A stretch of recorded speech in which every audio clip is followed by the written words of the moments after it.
Bom dia, pessoal. Hoje a gente vai ver no capítulo 3, né, a continuação das macromoléculas orgânicas. No caso, a gente já viu lipídios e carboidratos no capítulo 2 e no capítulo 3 nós daremos sequência vendo as proteínas e as vitaminas.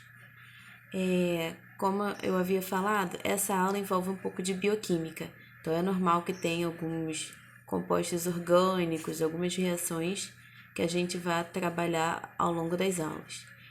O objetivo, então, como é bioquímica, a gente vai falar da parte química e biológica das duas substâncias.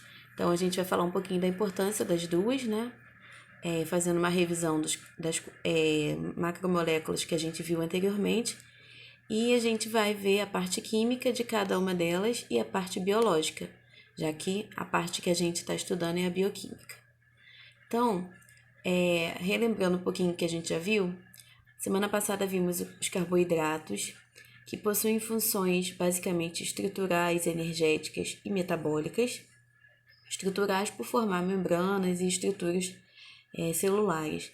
Energética através do ciclo do açúcar, ciclo de Krebs, a gente tem a produção de ATP, que é a molécula de energia.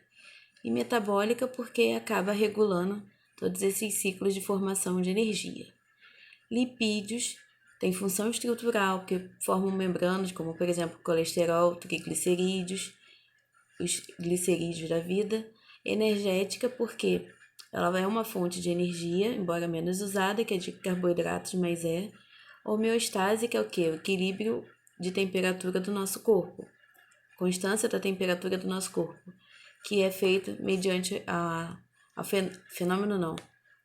o processo de isolamento térmico, né, que é o acúmulo de tecido adiposo, de lipídios, ele ajuda a manter a temperatura em uma menos fria, vamos dizer assim. E metabólica, porque a gente já viu que tem a questão dos hormônios ligados ao colesterol. Hoje, então, veremos as proteínas, que possuem também funções estruturais. Elas possuem funções metabólicas, principalmente se elas forem do tipo enzimas, que as enzimas são um tipo especial de proteínas. Fisiológicas, né? Se a gente for ver o funcionamento de algumas estruturas. Sistema imunológico, por conta dos anticorpos. Os anticorpos são proteínas que o nosso corpo produz para combater um determinado micro-organismo. E as vitaminas, elas participam basicamente do metabolismo, porque elas estão associadas, elas auxiliam as enzimas, por isso que elas são chamadas de coenzimas, nas reações químicas do nosso corpo. Então, começando um pouquinho das proteínas, possuem como características físicas, né? Mas eu vou falar só uma curiosidade. As proteínas, elas formam 50% da massa seca de grande parte das células, ou seja, o nosso corpo, o ideal é que fosse a maior parte do nosso corpo fosse formado por massa muscular, tendo em vista que ela já forma naturalmente 50% da grande parte das células. Então, por isso que fala em massa muscular e massa gordurosa, quando a gente vai fazer exercício, só por curiosidade. Então, falando quimicamente agora das proteínas. A composição. O bloco, os tijolos que formam as proteínas são chamados aminoácidos. Existem centenas, porém só 20 desses aminoácidos são usados para a produção das proteínas. São, moléculas formadas por carbono, hidrogênio, oxigênio e nitrogênio. Existem outros átomos, mas esse aqui é a base principal de um aminoácido. Então, se a gente for ver, como é que é a cara do aminoácido? Eu vou ter uma cadeia carbônica, carbono, hidrogênio se ligando, né? Um oxigênio com uma dupla aqui, que é a parte carboxílica, ácido carboxílico. E desse outro lado aqui, a parte amina, porque eu tenho nitrogênio. Então, parte carboxílica, C com dupla O e mais um O aqui, OH acoplado, carboxílico. E a parte amina dessa cadeia. E um hidrogênio aqui perdido e um radical. Tá, mas eu falei que eu tenho 20 aminoácidos. Então, qual vai ser a diferença deles? Esse radical aqui vai mudar de um aminoácido para outro. Essa parte aqui, normalmente, ela se mantém. O que altera é a parte do radical. Então, se eu quiser falar aminoácido X, o radical dele vai ser X. Se eu falar de um aminoácido Y, o radical dele vai ser Y. E daí por diante. E aí tá. São formados por aminoácidos. Esse aqui é um bloquinho, pensa em um tijolo. Para eu formar uma proteína, eu preciso de vários dele. Então, a ligação desse bloquinho com o outro, se eu fosse usar aqui um outro aminoácido, daria por ligação peptídica. A gente vai ver em imagem e vai facilitar a nossa vida. Então, proteína formada por aminoácidos, que tem essa carinha aqui, e quando eu junto dois aminoácidos, eu formo uma ligação peptídica. Os aminoácidos, eles podem ter duas origens naturais, que é o nosso próprio corpo que fornece, ou essenciais, que são provenientes da alimentação. Então, aqui, só para relembrar, caso durante a aula vocês se percam, eu gosto de botar e frisar, parte carboxílica, ó, dupla O com OH, a parte amino ou amina, tanto faz, e o radical aqui, que é o que diferencia de um para outro. Então, vamos ver alguns aminoácidos, que eu falei que tem mais ou menos 20, eu não contei se tem 20 aqui, mas os essenciais que vêm da alimentação são esses aqui: histidina, metionina, triptofano, valina e etc. E os não essenciais, alanina, arginina, tem uns nomes estranhos aqui, glicina, prolina, todos esses.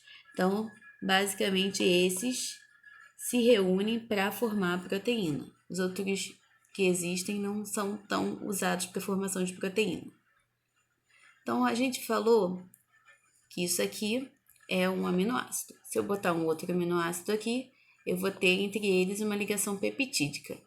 Mas o que é uma ligação peptídica? Então, vamos lá. Eu tenho, como eu havia falado, ó, glicina e alanina. Então, esses aqui já tem no nosso corpo. Se eu quiser juntar os dois para formar um peptídeo, que vários desses peptídeos juntos vão formar uma proteína, o que eu vou ter basicamente? Eu tenho a parte da carboxila de um, a OH vai se juntar com um H da amina do outro. Esse H mais OH forma quem? H2O. Então, eles saem da molécula para quê?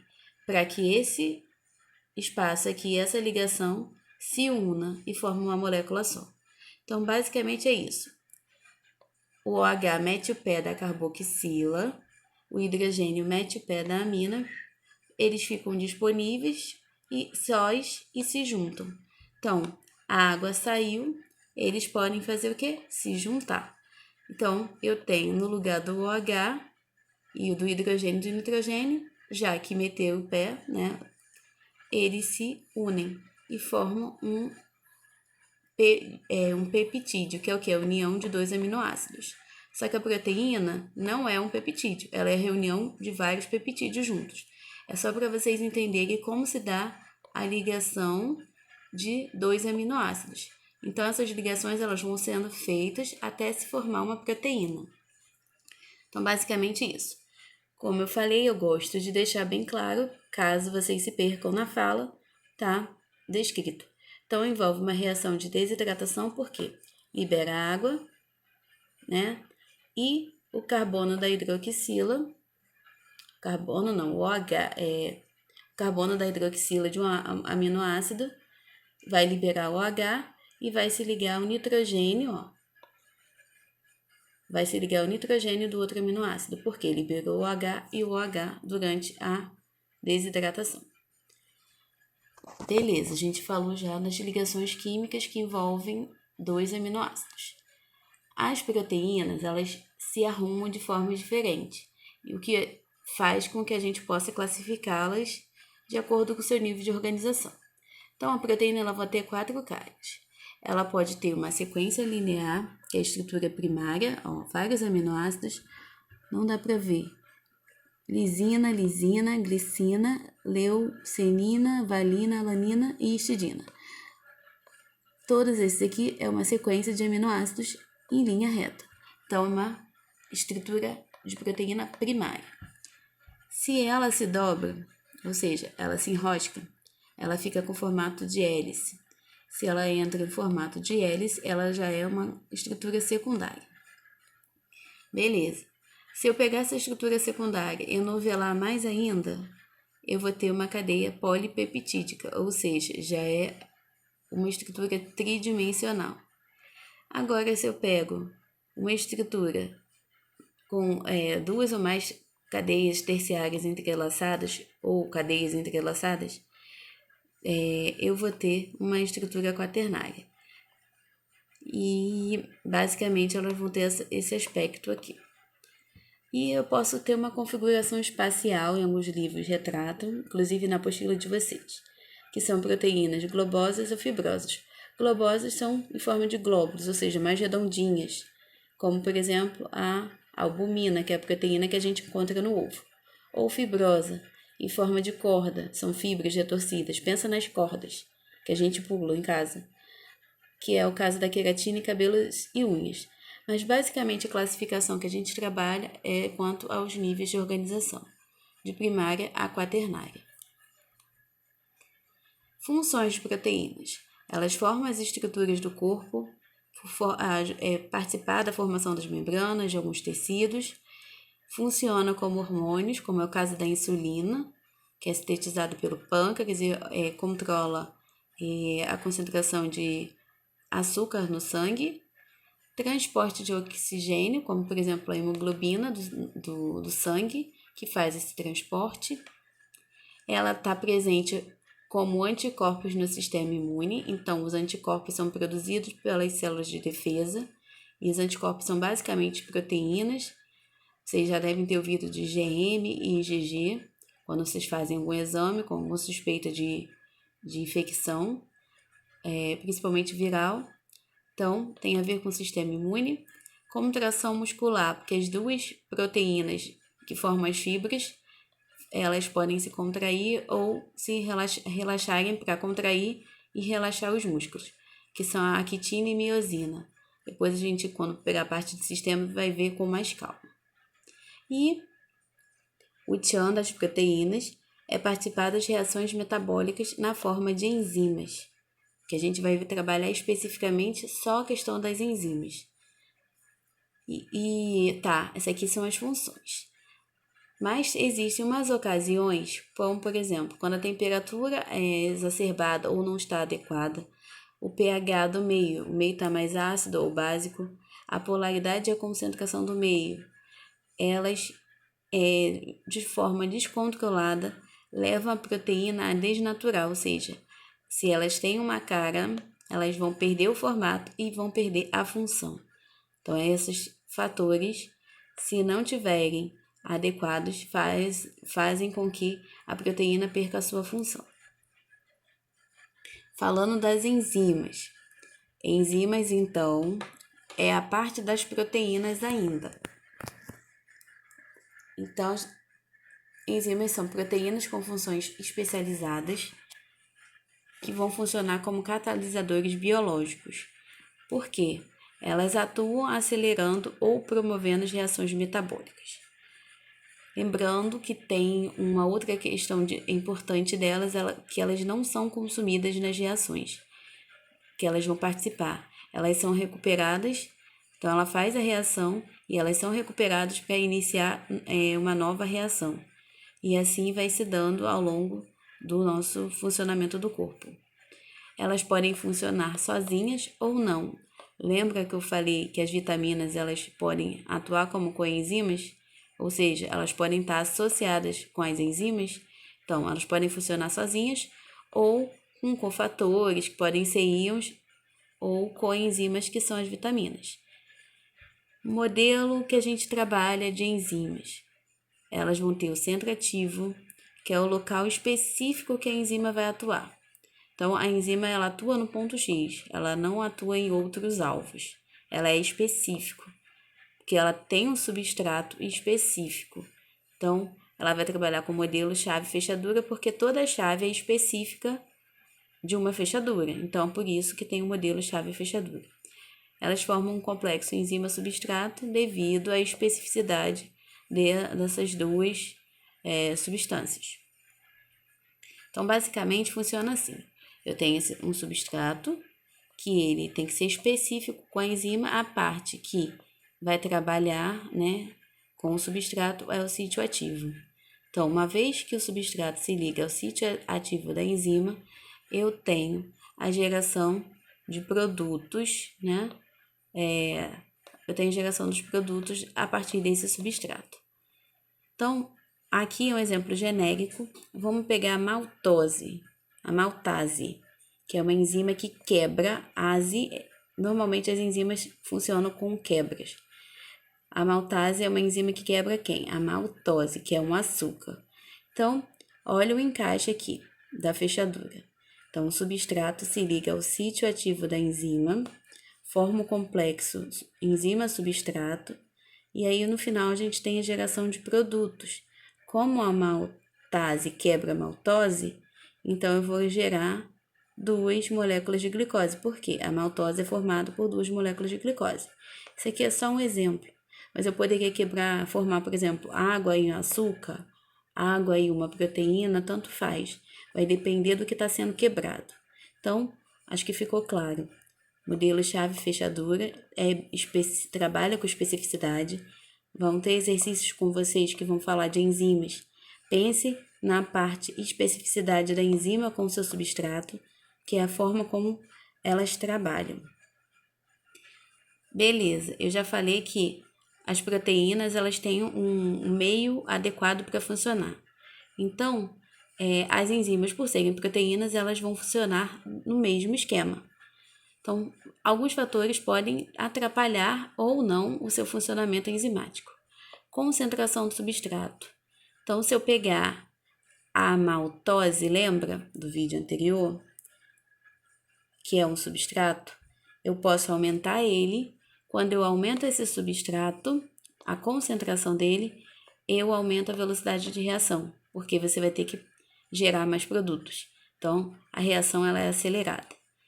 Temperatura. Se eu aumentar a temperatura, aumenta a energia cinética das moléculas, vai aumentar a velocidade da reação. Lembrando que toda proteína e enzima tem uma temperatura ótima enzimática. Eu posso aumentar até um determinado momento. Se eu aumentar de forma exacerbada, eu levo à desnaturação da enzima ou da proteína. O pH. Então, cada enzima ela tem um pH ótimo para funcionamento. Então, vai depender do meio. Algumas enzimas trabalham em meios ácidos, outras básicos ou até mesmo neutros. Cada enzima trabalha em um pH específico. Então, se uma enzima ela funciona no meio ácido, se eu colocar ela no meio básico, ela não vai funcionar. Ela vai perder a sua função, podendo desnaturar. Uma outra coisa, eu posso aumentar, né, trabalhar com esses fatores para aumentar, ou eu posso inibir, que não significa que vai parar a enzima, eu posso somente diminuir a velocidade da reação. No caso, eu vou trabalhar com os inibidores e as inibições enzimáticas. Então, eu posso acelerar o processo ou retrair o processo. Então, no slide anterior eu falei como que a gente acelera, aqui a gente vai meio que frear as reações. Através de quem? Dos inibidores. É uma definição um pouco vaga, qualquer substância que diminui a velocidade da reação, nem sempre é para diminuir, às vezes é só para meio que dar uma freada, diminuir a velocidade, ou às vezes não é só para diminuir. Tem situações que você altera a estrutura deixando a enzima inativa, então pode diminuir ou até mesmo inativar a enzima. Então vamos lá ver. A gente tem 2 tipos de inibição. Reversível. Por quê?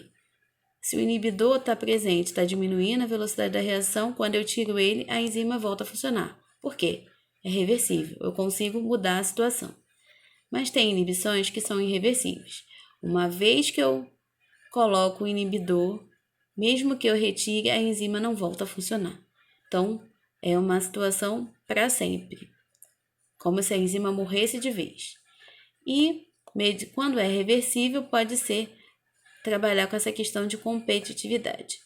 Uma inibição competitiva, né? O sítio ativo da enzima é disputado por vários substratos.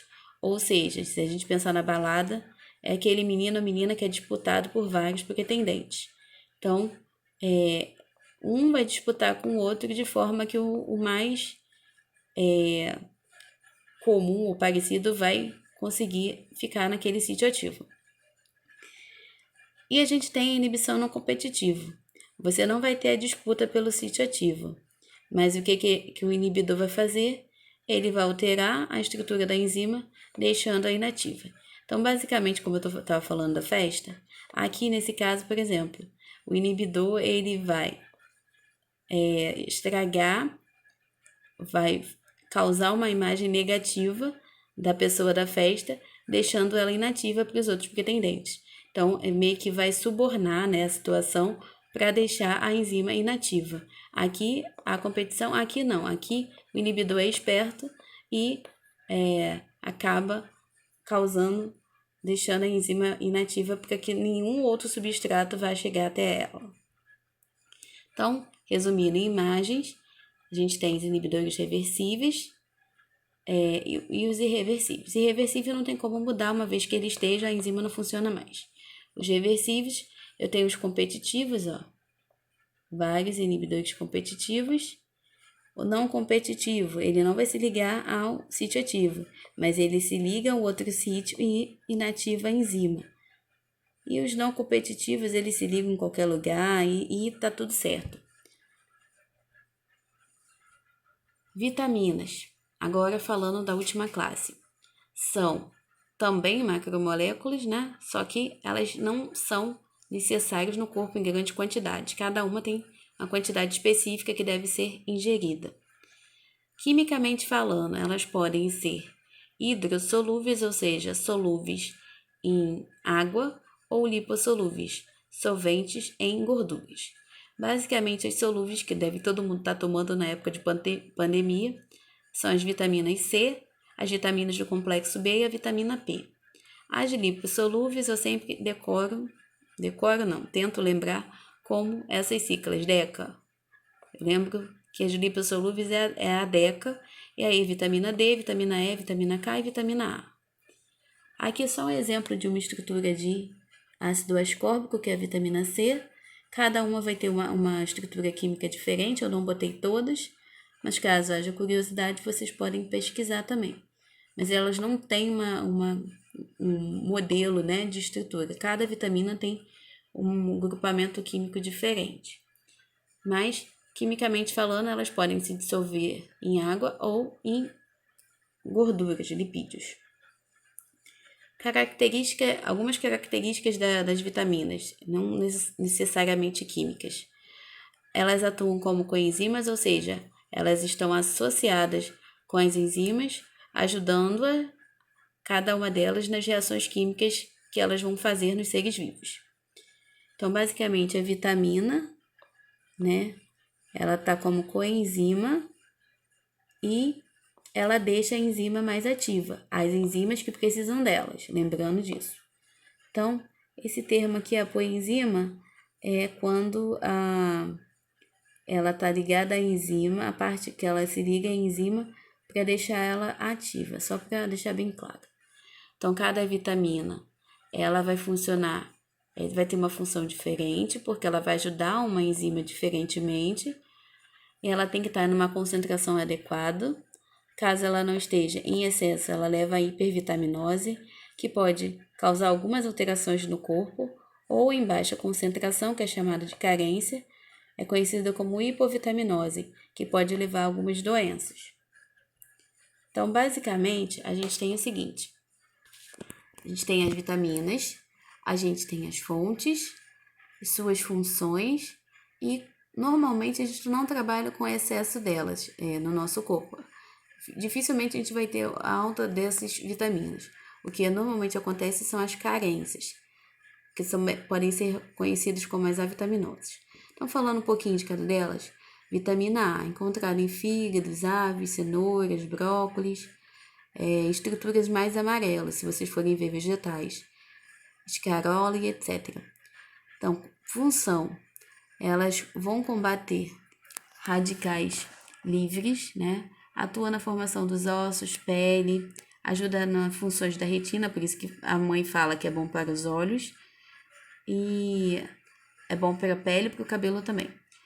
Quando elas não são ingeridas adequadamente, elas podem levar, como eu falei que elas são boas, tem função na retina. Se ela está abaixo, ela pode causar problema de visão, problemas na pele, diminuição de glóbulos vermelhos, ou seja, células vermelhas do sangue, e formação de cálculo renal. Vitamina B normalmente está encontrada basicamente em carnes e frutas, em sua maioria.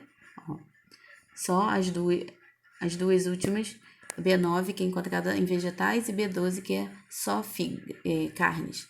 As outras, B1, B2, B3, B5 e B6, nos dois, tanto em carnes como em vegetais. Então, elas atuam mais ou menos nos metabolismos, né, energéticos, seja ele de açúcares ou outros tipos de metabolismo, como crescimento, gorduras e proteínas. Então, basicamente, elas funcionam no metabolismo, em geral. Então, a falta de algumas vitaminas pode levar ao beriberi, que é uma doença, inflamações, fadigas, problemas musculares, insônia. Por quê? Porque está mexendo com o metabolismo. E as vitaminas B9 e B12, a questão da anemia. Então, a falta delas é também complicado. Vitamina C. A vitamina C, todo mundo sabe, é frutas cítricas ou vegetais de folhas escuras. Então, a gente tem laranja, abacaxi, morango, kiwi, folhas escuras, brócolis, couve. Qual é a função? Basicamente, que todo mundo está tomando, fortalecer o sistema imune. E combater alguns radicais livres, ajuda na absorção de ferro, então ajuda na anemia. A falta dela, da vitamina C, é conhecida como escorbuto. Vitamina D, encontrada em óleos de peixe, fígados e ovos na gema. Ela regula o cálcio no sangue e nos ossos, e a falta deles pode levar ao raquitismo ou osteoporose, que é a fragilidade óssea. Vitamina E, encontrada em verduras, azeites e vegetais, é um agente antioxidante, ou seja, limpa nosso corpo, e caso a gente não tenha eles, a gente vai ter uma dificuldade visual, a vista fica embaçada e pode ter algumas alterações neurológicas. Vitamina K, encontradas em fígados e verduras, vai atuar na parte da coagulação do sangue e ajuda também na questão da prevenção da osteoporose, ou seja, ela ajuda na questão de não deixar o osso mais enfraquecido. A falta dela vai levar à desnutrição, a má função do fígado, né, porque ela é a questão da coagulação, e alguns problemas intestinais. Então, basicamente, a gente viu a função, as características químicas de cada uma e as funções biológicas de cada uma das moléculas que a gente trabalhou aqui.